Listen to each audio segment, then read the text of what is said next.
सीबीएसईला 17 वर्षाच्या 3 मुलांनी अक्षरशः नागडं केलंय, नागडं. या स्टोरीची सुरुवात होते वेदांत श्रीवास्तवपासून. वेदांत श्रीवास्तव हा एक सीबीएसई 12वीचा स्टुडंट. ज्यावेळेस सीबीएसई 12वीचा रिझल्ट लागला त्यावेळेस वेदांतला फिजिक्समध्ये खूपच कमी मार्क्स आले. मार्क्स कमी आल्याच्या नंतर वेदांतला समजलं की नक्कीच काहीतरी घोळ आहे. त्याने सीबीएसईच्या साईटवरनं त्याची उत्तरपत्रिका डाउनलोड केली आणि उत्तरपत्रिका बघितल्याच्या नंतर त्याच्या पायाखालची जमीन सरकली. उत्तरपत्रिकेचं पहिलं पेज हेच फक्त वेदांतचं होतं. बाकीचे सगळे पेजेस वेदांतचे नव्हतेच, दुसऱ्या मुलाचे होते. हा सगळ्यात मोठा ब्लंडर सीबीएसईने केला.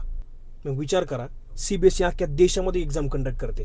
जर अशा लेवलचा ब्लंडर जर सीबीएसई करत असेल तर आपण काहीच अपेक्षा ठेवायची ह्या देशाच्या एज्युकेशन सिस्टीमकडनं.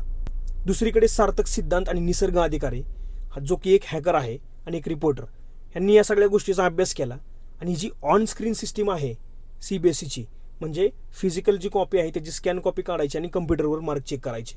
या ऑन स्क्रीन सिस्टीमचं जे टेंडर आहे ते एका पर्टिक्युलर कंपनीला देण्यासाठी सीबीएसईने त्यांचे सगळे नियम बदलले. TCSला हे टेंडर न देता कोएम्ट एड्युकेट नावाची एक कंपनी आहे साऊथमधली, जिने तमिळनाडूमध्ये एवढा मोठा ब्लंडर केला एका एक्झाममध्ये. तिथल्या मुलांनी आत्महत्या सुद्धा केल्या.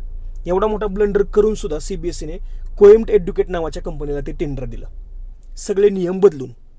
आता या तिघांनी या सगळ्या गोष्टीचा एक ब्लॉग बनवला, सोशल मीडियावरती अपलोड केला. हे सगळं व्हायरल झाल्याच्या नंतर बऱ्याच पॉलिटिशियन लोकांनी या दोघांना सपोर्ट केला आणि पार्लमेंटमध्ये एक प्रेझेंटेशन द्यायला लावलं.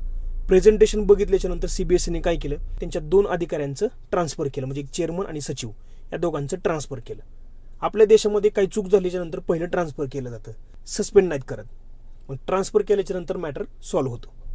पण तुम्ही विचार करा, सीबीएसई अख्ख्या देशामध्ये एक्झाम कंडक्ट करते. जर अशा लेवलचा ब्लंडर जर सीबीएसई करत असेल तर तुमच्या आमच्या मुलांचं आयुष्य धोक्यामध्ये आहे. आता ही 17 वर्षाची मुलं ही कुणी पॉलिटिशियन नाहीत किंवा कुठल्या पार्टीचे सपोर्टर नाहीत. यांच्यावरती अन्याय झाला त्यावेळेस त्यांनी बोलून दाखवला आणि ते जिंकले सुद्धा त्यात. तर तुमच्या आमच्यावरती जर अन्याय होत असेल ना तर बोलायला शिका, भले मग ते सरकार असले तरी चालेल.